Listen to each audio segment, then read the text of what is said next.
तो अब हमने क्या किया, यहाँ पर इसको अगर थोड़ा जूम आउट करना, अच्छा ये विजिबल है आपको। हमने यहाँ पर एक सिंपल सा वेरिएबल बनाया कलर, उसको हमने टाइप दी स्ट्रिंग, उसकी वैल्यू हमने असाइन करी रेड। अगर वैल्यू अगर केस अगर ग्रीन होगा तो प्रिंट हो जाएगा ग्रीन, और अगर रेड होगा तो प्रिंट हो जाएगा रेड। लेकिन अब अगर कोई यूज़र है वो क्या कर सकता है, अब हमारे यहाँ पर कोई डेवलपर है, वो शरारत के तौर पर यहाँ पर एक टाइप दे सकता है येलो। अब जब भी येलो होगा तब हमारी डिफ़ॉल्ट कंडीशन रन हो जाएगी, है ना। लेकिन हम क्या कर सकते हैं कि अगर कोई हम अब डिफ़ॉल्ट कंडीशन में कोई एरर थ्रो करवाना चाह रहे हैं तो यहाँ पर हम कर सकते हैं कि जब भी यहाँ पर हम बोल सकते हैं कि यहाँ पर हम कर देंगे एरर, और हमारा जो कलर का प्लेस होल्डर है, अब यहाँ पर इस कलर को डिफाइन कर देते हैं।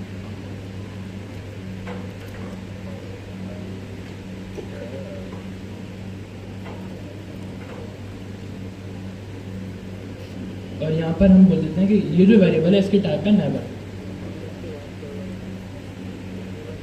और यहाँ पर तो यहाँ पर क्या होगा कि ये जो टाइप है कलर, ये टाइप है स्ट्रिंग, और ये कभी भी, अब ये कोड कभी भी नहीं चलेगा, ये जो डिफ़ॉल्ट वाला है, क्योंकि जब तक हम इसको टाइप देते रहेंगे ग्रीन की और रेड की, तब तक ये कोड सही चलता रहेगा, है ना। अगर मैं इसको ग्रीन दे देता हूँ तो ये कोड बिल्कुल सही चलता रहेगा, रेड पे भी ये कोड सही चलेगा। लेकिन जैसे ही कोई आगे एक ऐसे एरिया में घुसने की कोशिश करेगा कोड के जो हमने किसी को अलाउ नहीं करा, तो उस वक्त क्या होगा कि ये वाला फंक्शन चल जाएगा नेवर वाला, और ये फंक्शन क्या करेगा, हमेशा रन ही नहीं होगा। तो अगर मैं चाहता हूँ कि मेरा एक ऐसा फंक्शन है जो अभी डेवलपमेंट में है, जो अभी पूरी तरह बना नहीं है, और कोई डेवलपर उसको गलती से रन ना कर दे, तो मैं क्या कर सकता हूँ, उसमें टाइप नेवर लगा सकता हूँ। इससे क्या होगा कि वो कुछ भी टाइप दे दे, चाहे वो स्ट्रिंग हो, चाहे वो एरर हो, चाहे वो कुछ भी टाइप हो, ये वाला फंक्शन हमेशा एरर थ्रू करेगा, क्योंकि इसको नेवर टाइप ही चाहिए, और नेवर टाइप हमारे पास है ही नहीं। तो ये वाला जो कोड है कभी भी नहीं चलेगा। अभी एग्जाम्पल थोड़ी कंफ्यूजिंग है, मैं इसको आसान तरीके से एक्सप्लेन करता हूँ। फॉर एग्जाम्पल, अगर मैं एक वेबसाइट बना रहा हूँ, सही, अब उस वेबसाइट पे मेरा एक ऑप्शन, मेरे पास बहुत सारे प्रोडक्ट्स हैं, और एक मेरे पास ऑप्शन है पेमेंट का। अभी जो पेमेंट वाला ऑप्शन है वो मैं बना रहा हूँ, अभी बना नहीं है, लेकिन अगर कोई यूज़र जाके गलती से उसको इस्तेमाल कर लेता है और उसके बैंक से पैसे कट जाते हैं और वो मेरे पास भी नहीं आते, लेकिन अब ये क्या हो गया, एक बहुत बड़ा एरर हो गया। अब मुझे भी नहीं पता कि पैसे किधर गए, उसके भी पैसे कट चुके हैं। तो ऐसी कंडीशन में क्या हुआ कि मेरी गलती तो नहीं है, मैंने तो बोला था कि कोड अभी डेवलपमेंट में, कोड अभी बन रहा है, लेकिन उसने ये किया, रन करके चेक कर लिया। तो ऐसी कंडीशन में जब मैं चाहता हूँ कि कुछ ऐसा कोड लिखा हुआ है जो मैंने टेस्टिंग के लिए लिखा है और मैं नहीं चाहता कोई भी इसको रन करे फिलहाल के लिए, तो मैं उसमें क्या टाइप इस्तेमाल कर सकता हूँ, नेवर, क्योंकि वो कुछ भी उसको पैरामीटर देगा वो फंक्शन कभी रन होगा ही नहीं, क्योंकि उस फंक्शन को इससे परवाह ही नहीं है कि क्या पैरामीटर आ रहा है, उसने बस एरर ही देना है कि भाई मेरी मर्जी का पैरामीटर मुझे नहीं मिला। उसको नेवर चाहिए और उसको कभी भी नहीं मिलेगा, उसको नेवर मिलेगा। तो ये एग्जाम्पल है। इसकी ना एक एग्जाम्पल हम और ले लेते हैं। आप लोगों ने देखा होगा अक्सर कि जब भी आपको वेबसाइट फ्रिक्वेंटली यूज़ कर रहे होते हैं, जैसे फॉर एग्जांपल गिटहब आप बहुत ज़्यादा तेज़ी से यूज़ कर रहे हैं या बहुत ज़्यादा लोग एक साथ यूज़ कर रहे हैं, तो एक एरर आता है 404 का एरर। आप लोगों ने फेस किया वो एरर? बेसिकली वो एरर जानबूझ के दिया जाता है। 404 का एरर इसलिए दिया जाता है क्योंकि जब भी उसमें बताते हैं कि अगर ट्रैफिक आपके पास बहुत ज़्यादा बढ़ जाए, ठीक है, एक लिमिट तक ट्रैफिक अगर बढ़ता है आपके पास, तो फिर क्या होता है, वो आपको 404 एरर देता है। और वो कभी कभी 1 घंटे का होता है, कभी 2 घंटे का होता है, कभी 1 दिन भी चल जाता है। जब तक वो ट्रैफिक कम नहीं होता वो एरर वहाँ पे रिजॉल्व नहीं होता। तो ये एरर हमारे हाथ में नहीं होता, ये एरर जो है ऑटोमेटिकली आता है 404 का एरर। देखा है ना आप लोगों फेस भी क्या होगा, समटाइम गिटहब आपने खोला होगा और एरर आपके पास आया होगा जी, 404 या 505 समथिंग का इसका एरर है जो कि दिया जाता है। 200 का आई थिंक है, तो फिर सर्वर एरर कौन सा? अच्छा, इसमें ना बहुत सारे एरर कोड होते हैं, 401 होता है, 400 होता है, 2, 3, 10 तक होता है। तो अगर नंबर आगे पीछे हो गया तो वो इतना प्रॉब्लम नहीं है, लेकिन ऐसा एक एरर आता जरूर है। हाँ, 500 होता है, इंटरनल सर्वर एरर होता है। दिया इसलिए जाते हैं ताकि जैसे ही ट्रैफिक बढ़ता है, ट्रैफिक कौन सा होता है कि जैसे ही नंबर ऑफ यूजर बढ़ते हैं किसी भी वेबसाइट के ऊपर बहुत ज़्यादा, तो फिर वो एरर जो है वो थ्रो कर देता है वहाँ पे, तो वो उस जगह पे, उन जगहों पे जो हम ये हमारी टर्मिनोलॉजी यूज़ कर सकते हैं जो कि है नेवर। और इसके एक और एग्जाम्पल जो बहुत सी दिए हुए हैं वो ये दिए कि अगर हमारा कोई टेस्टिंग पर्पज़ पे, यानी कि देखें जब भी कोई वर्जन लॉन्च किया तो बीटा वर्जन होता है वो, ठीक है, जो लॉन्च नहीं होता है। तो अगर हमारी अंडर प्रोसेस कोई वेबसाइट है, कोई भी सही फाइनेंशियल ऐप है, कोई भी सही चीज़ है, तो तब भी हम जो है फंक्शंस पे नेवर की ही जो है वो टाइप लगा के रखें, ताकि वो किसी को लॉस ना हो उससे, या हमें इटसेल्फ कोई लॉस ना हो उसके साथ, कि कोई गलती चलाना दे उसको या कुछ का उसके अंदर प्रॉब्लम ना आ जाए। तो तब भी जो है ये नेवर का यूज़ होता है वहाँ पे। तो ये स्पेसिफिक जगहों पे यूज़ होता है, बहुत फ्रिक्वेंटली यूज़ नहीं होता, स्पेसिफिक जगहों पे यूज़ होता है और एज पर रिक्वायरमेंट ही यूज़ होता है आपके पास। तो अब क्लियर हो गया आप लोगों को अननोन, एनी और नेवर? क्लियर हो गया सबको? Yes ma'am. देखिए मजीद क्लियर कैसे होगा जब आप हैंड प्रैक्टिस करेंगे। आप अगर आप हैंड्स ऑन नहीं करेंगे अपना, तो सिर्फ वर्बल जितना हम पढ़ा सकते हैं वो तो आप समझ में आ जाएगा, वो शायद आपका माइंड जो है प्रोसेस कर पाए 2 से 3 दिन तक। 2 से 3 दिन के बाद अगर दोबारा से आप रिकॉल करेंगे तमाम चीज़ें, तो कुछ भी याद नहीं रहेगा, क्योंकि ये हमारी ब्रेन की ब्यूटी होती है कि ज़्यादा चीज़ें प्रोसेस नहीं रहती हमारे दिमाग में, और वो भी वो चीज़ें जो थ्योरेटिकली दिमाग में जाए, हमारे बोलने से जाए। शायद इमेजेस से फिर भी याद रह जाए हमें, लेकिन बातें भूल जाती हैं। जो हम यहाँ पे थ्योरी पढ़ रहे हैं वो नहीं आपको याद रहेगी 2 से 3 दिन बाद, अगर आप लोग उसको खोल के देखते हैं तो इट्स बेटर कि जाए और जाके इसकी एज सुन एज प्रैक्टिस करें, ताकि अगर 1 से 2 वीक या 2 से 3 वीक में अगर आप एग्जाम्स कंडक्ट होते भी हैं तो एटलीस्ट आप अच्छे नंबर से जो है उसको क्लियर कर सकें अपने एग्जाम्स को, ठीक है। क्योंकि exam is all about concept clear है तो कुछ भी पेपर में आ जाए आपको कोई प्रॉब्लम नहीं है इस चीज़ से। 2+2 कितना होता है? 4 होता है ना। अगर मैं 2+2 की जगह 2000 + 2000 दे दूँ आपको, तो कितना करेंगे आप? 4000, यानी कि वैल्यू जितनी बढ़ जाए, आगे कुछ भी हो जाए, कॉन्सेप्ट क्या है आपको क्लियर है कि भाई अगर मैं इसको प्लस करूँगा तो उसकी वैल्यू इंक्रीज होनी है, ये कॉन्सेप्ट है आपका। अब आपको दुनिया जहाँ में कोई भी वैल्यू मिल जाए प्लस करने के लिए, जितने डिजिट्स क्यों ना मिल जाए, बेशक थोड़ा टाइम लगाएगा आपको प्रोसेस करने में, माइंड प्लस करने में, लेकिन आपको पता होगा प्लस कैसे होगा। तो यही आपके कॉन्सेप्ट होते हैं। वंस आपको कॉन्सेप्ट क्लियर हो गया, फिर आपको जिस भी किस्म का क्विज है, जिस भी किस्म में कोडिंग है, कुछ भी आपके लिए, तो वो आपके लिए प्रॉब्लम नहीं होनी चाहिए, ठीक है। चलिए अब हम आगे चलते हैं इसके बाद।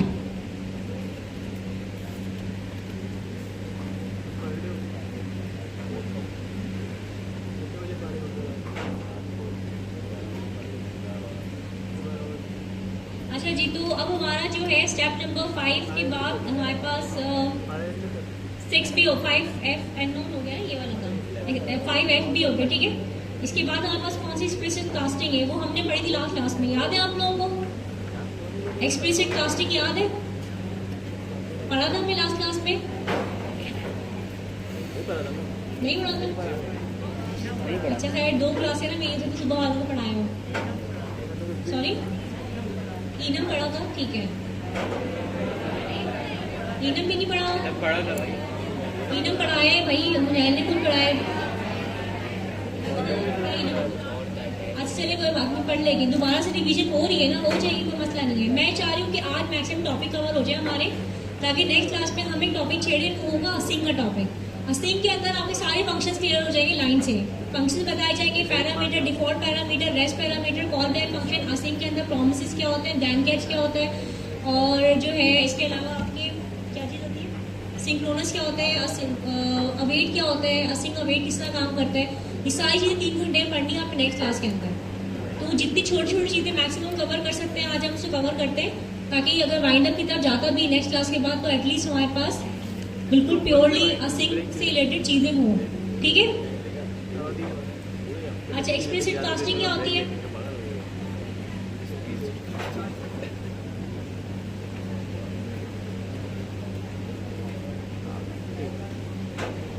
देखिए कास्टिंग के ना 2 तरीके होते हैं, ठीक है। अभी हमने अब थोड़ी देर पहले हमने पढ़ा था कि अननोन, नेवर, अननोन का या एनी में हम कोई भी टाइप दे सकते हैं, है ना। लेकिन आखिर में मुझे पता चलता है कि नहीं, जो मेरा ईमेल एड्रेस है वो प्योरली जो है वो किस में आएगा, स्ट्रिंग में आएगा। जो मेरी आईडी आएगी वो भी मेरी स्ट्रिंग में आएगी। फॉर एग्जांपल आईडी थी मेरी, मैंने एनी दिया था, आखिर वो बस मुझे कंफर्म होता है कि नहीं भाई आईडी जो है वो आपकी स्ट्रिंग में आनी है, ठीक है। नेम वो कहते हैं कि भाई नेम आपका डिजिट्स में आना है, नेम की जगह जो है ना, नेम की कॉलम में आपने नंबर लिखना है, अपनी आईडी नंबर, जैसे अल्फाबेट लिखना है हीना का 3 4 5 6 करके आपने आईडी लिखना है। एक एग्जाम्पल अपने माइंड में क्रिएट कर लेते हैं। तो यानी कि 11th साल में जाके एंड में पता चलता है कि हमारे पास इस टाइप ये टाइप हमने इसको देनी थी, ठीक है। तो उसके लिए हमारे पास क्या आता है, एक्सप्लिसिट कास्टिंग आता है कि हम उसको 11th आवर पे एंड में जाके उसको हम टाइप दे देते हैं कि भाई अब इसकी ये टाइप है। पहले हमने अननोन कर दी थी, पहले हमने एनी कर दी थी, लेकिन इसकी टाइप असल में ये है। समझ आई आप लोगों को? समझ आई? क्या समझ आई? पहले हम एनी देंगे, उसके बाद जैसे कास्टिंग हम चूज करेंगे अब क्या मैंने जैसे कि हमने कहा कि हम किसी बहुत ही वर्स्ट केस में जाके एनी दे देते हैं या बहुत ही वर्स्ट केस में जाके अननोन लिख देते हैं कि अब मुझे नहीं कंफर्म कि मैं इसके अंदर पासवर्ड में मेरे पास एक पासवर्ड मुझे लिखना है, पासवर्ड मुझे न्यूमेरिक में लिखना है या मुझे स्ट्रिंग में लिखना है, मुझे नहीं कंफर्म। लेकिन 11 मतलब जब मेरा वाइंड अप होने लगता है, प्रोजेक्ट कंप्लीट होने लगता है, तो मुझे पता चलता है कि जो मुझे पासवर्ड देना है अपना, वो मुझे न्यूमेरिक में देना है सारा, ठीक है। ये जो मेरा पासवर्ड होगा नंबर में होगा, तो यानी कि जो टाइप मैंने एनी या अननोन लिखी थी आखिर में पता चलता है वो टाइप नंबर है। तो अब मैं क्या जाके दोबारा से ऊपर जाके उसको ठीक करूंगी हर जगह पे? और ऐसा नहीं करूंगी। मैं क्या करूंगी, मैं उसको एक्सप्लिसिट कास्टिंग के थ्रू जो है उसको टाइप डिफाइन कर दूंगी मैं उसकी, कि ये इसकी टाइप है, पहले इसकी टाइप ये थी और अब टाइप इसकी ये है, ठीक है। तो ये छोटी सी यहाँ पे जो है आपको नजर आ रहा होगा अपनी स्क्रीन पे टाइप्स में कास्टिंग क्या काम करती है। तो अगर आप थोड़ा सा इसको पढ़ें, थोड़ा रीड करें तो जरा क्या लिखा हुआ है इसमें। Straightforward ways to cast a variable in a use as a keyword which will directly overriding change a the type type, of समझ आइए आपको? एनी भी एक टाइप है, मानते हैं ना इस बात को। नल भी एक टाइप है, अननोन भी एक टाइप है, ये सारी टाइप्स हैं आपके पास। अगर आपने इनको ओवरराइड करना है तो किसके थ्रू करेंगे आप? कास्टिंग के थ्रू करेंगे आप, ठीक है। किसी भी वेरिएबल की टाइप को अगर आपने ओवरराइड करना है तो वो आप कास्टिंग के थ्रू करेंगे। आपके दिमाग में बैठ गई ये बात? Yes ma'am. चले अब बोले, क्या बोला मैंने? किसी भी वेरिएबल को हमें जो है ओवरराइड करना है तो कास्टिंग के थ्रू करेंगे। किसी भी वेरिएबल की टाइप को ओवरराइड करने के लिए कास्टिंग यूज करेंगे। जी लड़कियों बताओ। बिल्कुल ठीक है, ठीक है। अच्छा, कास्टिंग दो तरह से की जाती है। एक की जाती है विद एज के थ्रू, और एक कास्टिंग किस तरह होती है? एक कास्टिंग होती है with left angle right angle bracket के साथ, ठीक है। अच्छा, ये जो लेफ्ट एंगल राइट एंगल वाला ये पुराना मेथड है आपका। पहले कास्टिंग इस तरह की जाती थी, लेकिन अब जो कास्टिंग है वो किस तरह की जाती है? एस करके की जाती है, ठीक है। इसका सिंटेक्स किस तरीके से हमारे पास? एस। इसका सिंटेक्स किस तरीके से होता है? अभी लिखा है straightforward way to cast variable is using as keyword, ठीक है। एस कीवर्ड हम यूज करते हैं सिंपली कास्टिंग करने के लिए, ठीक है। वो किस तरह यूज करते हैं हम? जैसे हमने कहा था पहले कि एक्स की जो टाइप है वो क्या है? अननोन है, और आगे मैंने लिख दिया उसको स्ट्रिंग में हेलो, ठीक है। अब मैं क्या करूंगी, जब प्रिंट करवाऊंगी मैं, तो मैंने क्या लिखा? एक्स के बाद एक्स एस स्ट्रिंग है, स्ट्रिंग मैंने कर दिया यहाँ पे, ठीक है। और मैंने यहाँ ऐसी डॉट लेंथ लगा दी, कितनी लेंथ है हेलो की, ठीक है। वो तो मैंने ऐसी डॉट लेंथ लगी थी। यहाँ पे आप डॉट टू लोअर केस भी कर सकते थे, डॉट अपर केस भी कर सकते हैं, स्ट्रिंग का मेथड कोई भी यूज कर सकते हैं। इन्होंने एक एग्जाम्पल के थ्रू में डॉट लेंथ लगा दिया, ठीक है। तो समझ में आई आप लोगों को? Yes ma'am. तो आपका जो है कंसोल में जाके इसको चीज हमने क्या देखा था कि हम टाइप ऑफ स्ट्रिंग कर एनी और अननोन के साथ काम कर रहे थे ना, तो ये भी एक तरीका है एनी और अननोन के साथ काम करने का, और ये उस एग्जाम्पल में परफेक्ट फिट होगा।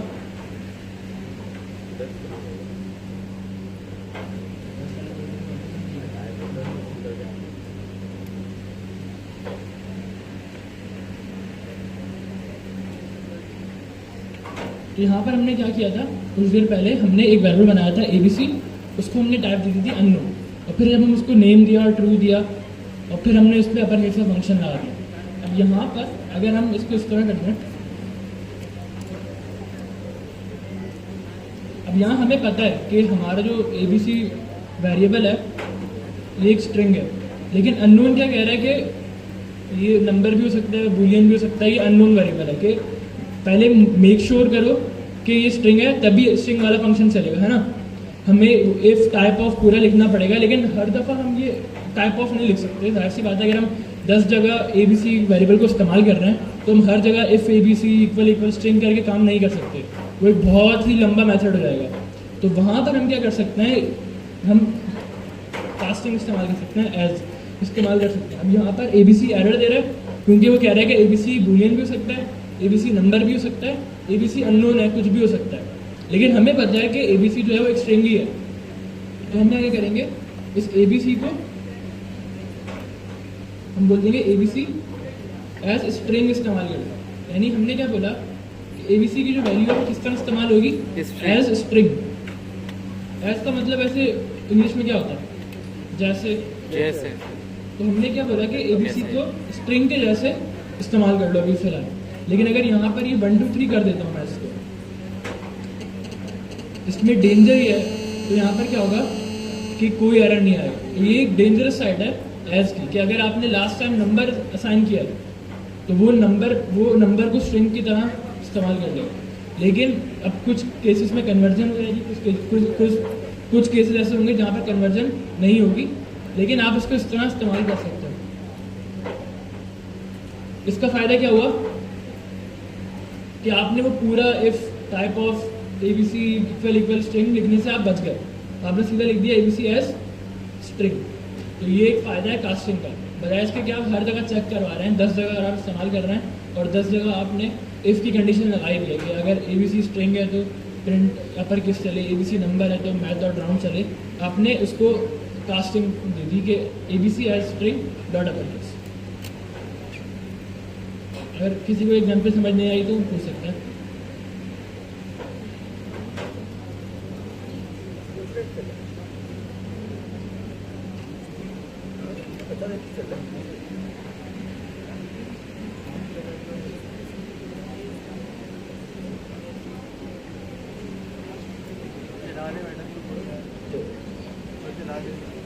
उन्होंने इसे एग्जाम्पल समझ आई है, कंफ्यूजन है? इसे हम अब as a string, as a boolean, as a हाँ, हम नंबर इस्तेमाल कर सकते हैं। एक ही लाइन के अंदर यूज कर सकते हैं। हाँ, नहीं वो नहीं कर सकते, एक टाइम पे एक कास्टिंग हो सकती है। अच्छा, एक टाइम पे एक ही कॉस्टिंग हो सकती आप ही कहना चाह रहे हैं ना? देखिए आप जो सवाल करना चाह रहे हैं ना कि मल्टीपल नहीं है, होगा, मल्टीपल, बिल्कुल। ABC एज स्ट्रिंग होगा। यहाँ पर अगर आप करेंगे तो यहाँ पर क्या होगा कि अपर केस ने बोला कि अगर वो बूलियन भी है और स्ट्रिंग भी है, लेकिन अपर केस तो सिर्फ बूलियन का फंक्शन है, लेकिन एक कंडीशन में ये काम कर सकता है कि अगर अपर केस स्ट्रिंग भी एक्सेप्ट करे और बूलियन भी एक्सेप्ट करे। अच्छा, अगर कोई ऐसा फंक्शन है जो दोनों टाइप्स एक्सेप्ट कर रहा है, फिर आप इस्तेमाल कर सकते हैं। लेकिन अगर कोई ऐसा फंक्शन है जो एक ही टाइप इस्तेमाल करेगा, फिर आप ये तरीका इस्तेमाल नहीं कर सकते। तो एक कंडीशन में ये काम करेगा जब जो फंक्शन हम इस्तेमाल कर रहे हैं वो दोनों के साथ काम करता है। दोनों के साथ काम कर। एस के तरह एस में फिर उसका कोई फायदा नहीं रहा ना, अगर आप ABC एज अननोन कर रहे हैं तो फिर, लेकिन पॉसिबल है। लेफ्ट एंगल राइट एंगल वाला ऐसे का आपने नॉन ब्रैकेट लगाना जरूरी है ना। कैसे? हाँ, नहीं तो हमें टाइप यहाँ पर अगर हम स्ट्रिंग दे दें, तो इसलिए हमने इसको पैरेंथेसिस में कर दिया। आपकी आवाज़ नहीं सूडो कर दिया ना, सूडो प्रायोरिटी बता दी कि प्रायोरिटी ये है। लेकिन जो भी चीज़ पैरेंथेसिस में आती है उसका एक रीजन ये भी होता है कि वो सूडो होता है। सूडो मींस प्रायोरिटी होती है उसकी। ऐसे नहीं, अगर आप पिछले देखिए ना फिर ये स्ट्रिंग माना जाएगा। मैं आपको दिखाते हैं, देखिए ये पूछ रहे हैं कि भाई ये राउंड ब्रैकेट लगाना जरूरी है। सवाल सुन ले प्लीज। सवाल ये है कि ये जो राउंड ब्रैकेट लगा हुआ है ये लगाना जरूरी है। तो जी हाँ, ये जरूरी है क्योंकि हमें इसको प्रायोरिटी देनी है। हमें जब भी जिस चीज़ को प्रायोरिटी देनी है तो हम उसको राउंड ब्रैकेट्स के अंदर करते हैं। सूडो रूल्स कहलाते हैं ये हमारे पास, ठीक है? क्या कहलाते हैं? Pseudo rule. सूडो रूल्स कहलाते हैं। सूडो रूल्स मीन्स कि प्रायोरिटी बताते हैं कि ये टॉप प्रायोरिटी पे ये आएगा, उसके बाद कुछ और आएगा। तो इसीलिए जो है हमने इसको क्या किया कि इसको हम पैरेंथेसिस में लगाते हैं, ठीक है? तो ये एक एग्जाम्पल थी। अच्छा, ये और दूसरी चीज़ ये कि चूंकि ये जो 2 अपर केस है वो क्या है, स्ट्रिंग का मैथड है, तो इसलिए सिर्फ स्ट्रिंग में ही चलेगा। ये दो जो है आपके पास नहीं है, ये अननोन नहीं चलेगा। अभी ऑलरेडी अननोन है ऊपर हमारे पास, ठीक है? कोई सवाल है किसी को और इस पे? अच्छा, आपका जो सवाल था, आपका सवाल था कि अगर आप इसको स्ट्रिंग कर दें, अब ये नहीं चलेगा। अब क्यों नहीं चलेगा? क्योंकि अब आपने यहाँ पर बूलियन असाइन किया हुआ है। अगर आप इसको बूलियन से हटाएं अब ये चल जाएगा, क्योंकि आपने स्ट्रिंग को स्ट्रिंग के तौर पे कास्ट किया। लेकिन अगर आप तो ऐसे क्यों करेंगे? आप ऑलरेडी आप स्ट्रिंग शो कर रहे हो तो स्ट्रिंग कास्टिंग क्यों करेंगे उसकी?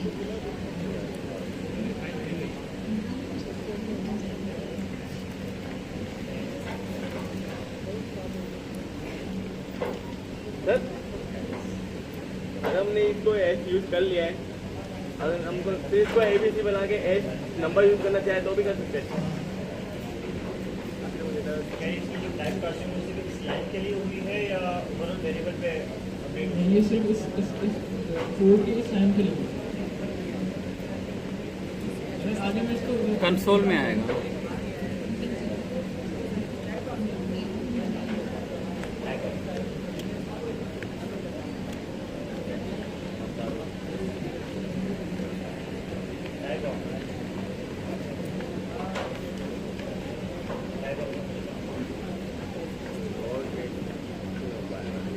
यहाँ पर एरर आ गया, स्ट्रिंग कास्टिंग जो हुई है वो लाइन 1 पर हुई, लाइन नंबर 5 पर हुई, लाइन 7 पर नहीं किया गया, तो लाइन 7 पर एरर आ गया। तो कास्टिंग जो होती है वो सिर्फ उस लाइन पर होती है, उस लाइन के बाद वो वेरिएबल दोबारा नॉर्मल बन जाता है।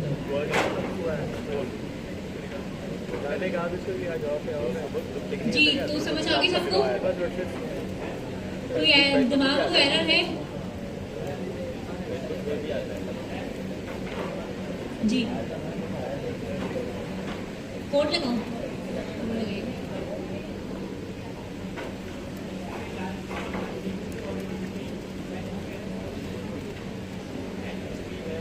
लाइन नंबर 3 में जी, इस पर हमने अभी बात तो करी थी कि अननोन और एनी में क्या होगा। नहीं, यही हमने अभी देखा कि लाइन नंबर 5 में हमने उसको कास्ट किया था, तो वो सिर्फ लाइन नंबर 5 में ही कास्ट होगा। उसके बाद मैं उसको बूलियन भी असाइन कर सकता हूँ, उसके बाद मैं उसको कुल भी असाइन कर सकता हूँ।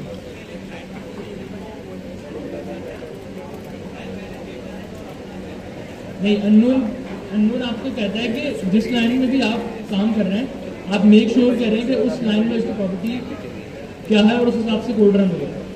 यानी अगर आपने इसको नंबर असाइन, अब आप लाइन बाय लाइन काम कर रहे हैं ना,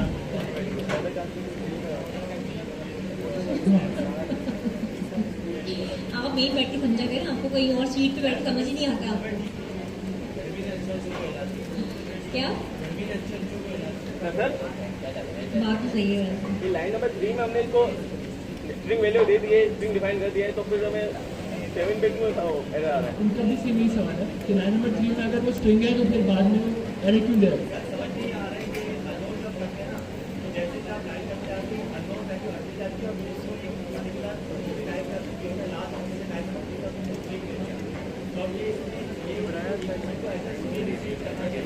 हाँ, ये नहीं, अननोन और हमने अभी नहीं देखा कि अननोन और एनी में क्या डिफरेंस है। कि उसकी एनी में क्या था कि वैल्यू कुछ भी है, एक तो ये आपने स्ट्रिंग डिफाइन किया, फिर वो पूरे कोड में स्ट्रिंग की तरह ट्रीट होगा। दूसरी कंडीशन क्या है कि आपने एनी इस्तेमाल किया और वो पूरे कोड में हर वेरिएबल की तरह ट्रीट होगा। अब उसमें नंबर असाइन करके स्ट्रिंग वाले फंक्शन भी इस्तेमाल कर सकते हैं, लेकिन जब आप अननोन इस्तेमाल करते हैं तो भी सारा काम एनी जैसा ही होता है, लेकिन ऑपरेशन परफॉर्म करवाते हुए वो आपको मेक श्योर करवाता है कि जो आप फंक्शन रन करवा रहे हैं वो उस टाइप का हो जो टाइप आपने असाइन करनी है। तो एग्जाम्पल अगर यहाँ पर मैंने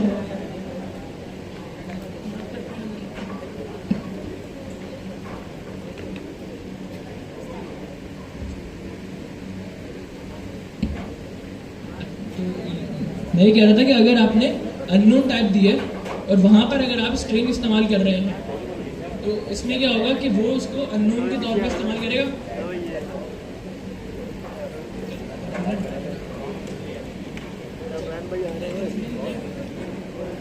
यहाँ पर नहीं, लाइन नंबर 5 में ये नहीं हुआ। अगर लाइन नंबर 5 में मैं एज स्ट्रिंग हटा दूंगा तो वो वहाँ भी एरर आ जाएगा। नहीं, सिर्फ उस लाइन में इस लाइन के आगे और पीछे कास्ट नहीं होगा। लेकिन हमने लाइन नंबर 7 लिखने का मकसद ये था।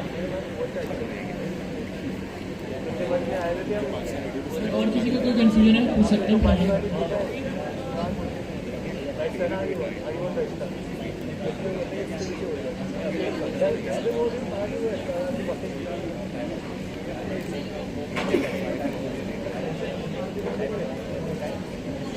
अपनी ज़बरदस्त खिदमत सर अंजाम दी और उनके ज़बरदस्त इनिशिएटिव्स और ख़ास तौर पर जो आईटी जैसा इनिशिएटिव्स उन्होंने लिया जिसमें आप तमाम बच्चे और बच्चियां यहाँ मौजूद हैं और मकसद यही है कि आप सब तालीम हासिल करके हमारे शहर का हमारे सूबे सिंध का, हमारे इस मुल्क का नाम रोशन करें और आप सब अल्हम्दुलिल्लाह इतने काबिल हो जाएं कि अल्लाह ताला आप सबको कामयाबी के मनाजिल तय करें और आप सब जो है वो आगे जाकर अपने मकसद पर कामयाब हों। आमीन। मैं हमेशा से इन बच्चियों को बहुत ज़्यादा एडमायर करता हूँ, इन बेटियों को, क्योंकि ये यकीनन काफ़ी मुश्किलात में होती हैं। आप तो बाइक्स पर आ गए, किसी दोस्त के साथ बैठकर आ गए, जैसे तैसे पहुँच गए, आपने सारा काम किया। ये बच्चियाँ या अपने भाई से रिक्वेस्ट करेंगी, अपने बहन से रिक्वेस्ट करेंगे, अपने वालिद से रिक्वेस्ट करेंगी, जिनके हस्बैंड हैं उनसे रिक्वेस्ट करेंगी, फिर यहाँ आती है, फिर बेचारी यहाँ पर पढ़ाई के लिए आती हैं और जाहिर सी बात है कि बड़ी मुश्किलात होती है। तो पहले तो आप सब ने इनके लिए पुरजोर तालियां बजाएं।